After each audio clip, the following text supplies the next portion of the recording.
Kalahati po ng aking rubber tree ang nasira ng landslide. Lahat po ng mga magaganda nadalip. Lahat ubos.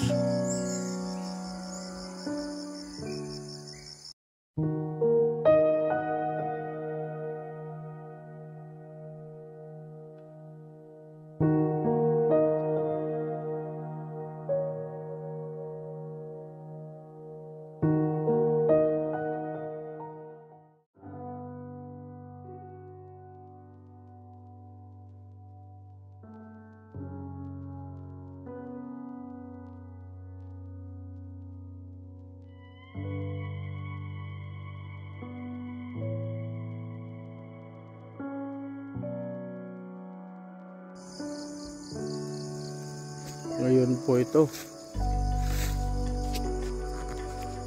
po itong October 26, 2024. Kalahati po ng aking rubber tree ang nasira ng landslide dito sa aking bukid. Yan po.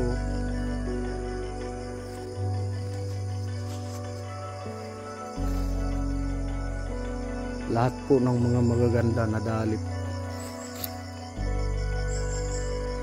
Lahat ubos.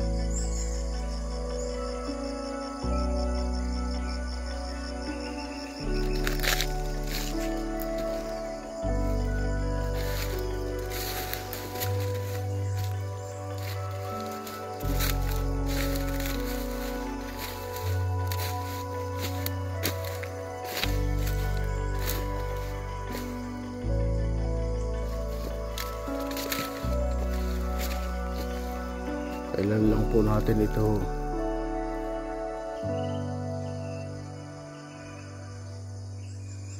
natin ito tinabasan. Ngayon po ito na ang nangyari. Napakalaking landslide po nito. Lahat ng rubber tree ko na magaganda, ito na po,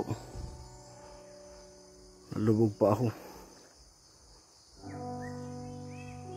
Ilan kalaki oh.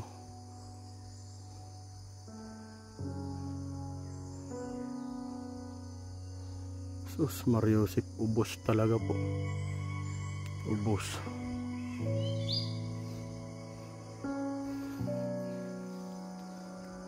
Ang lalaki na po ng rubber tree ko. Yung pati pong magaganda ang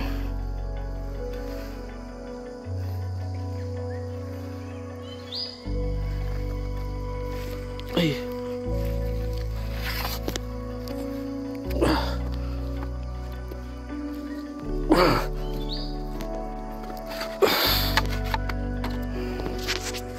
lubog tayo.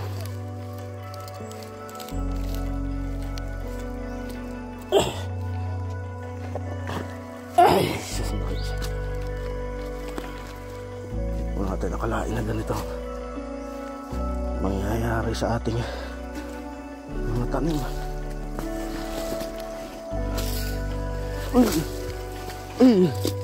Kumunoy pala yun. Pala piling tapakan yan.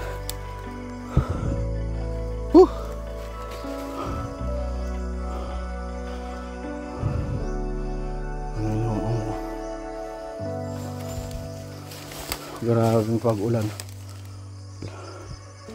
Lahat ng rubber tree ubos.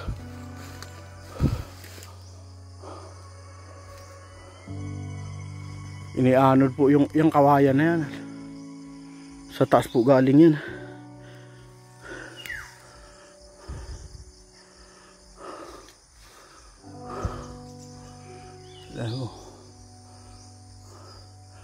Hindi naman siya nasalanta ng hangin.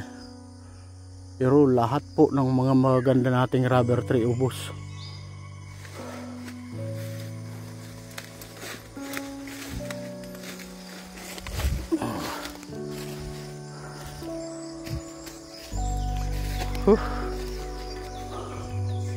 Yung kawayan na yan, yan po yung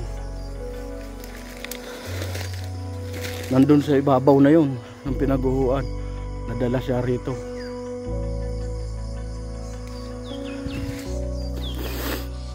Ay naku po,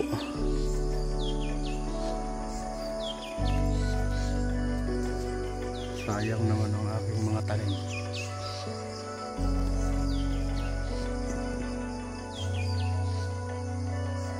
Ayan po, mahirap pala yung ganyang klase ng lupa.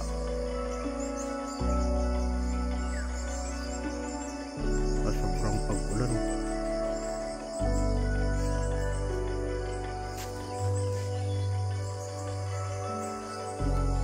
Wala akong magagawa.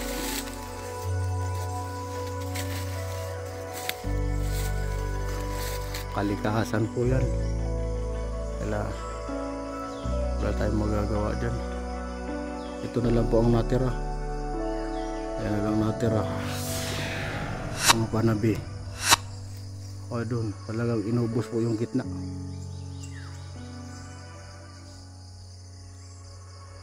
Yan po ang natira na lang. Saka doon sa kabila. Maaari pong mga halos 80 puno siguro yan, mga 80 ang na damage ng bagyong Christine. Sobrang lakas ng ulan dito sa Bicol.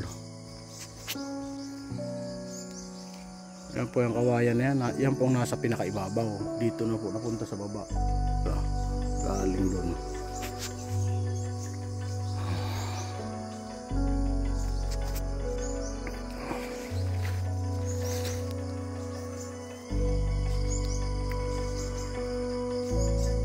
Lang ang natira,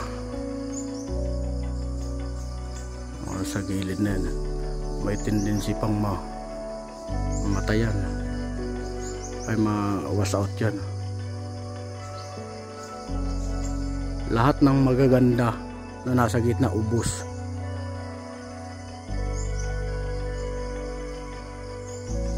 Ilan po natira, itong mga nasa gilid. Yung tinabasan natin ng last month lang, lahat po yun damage.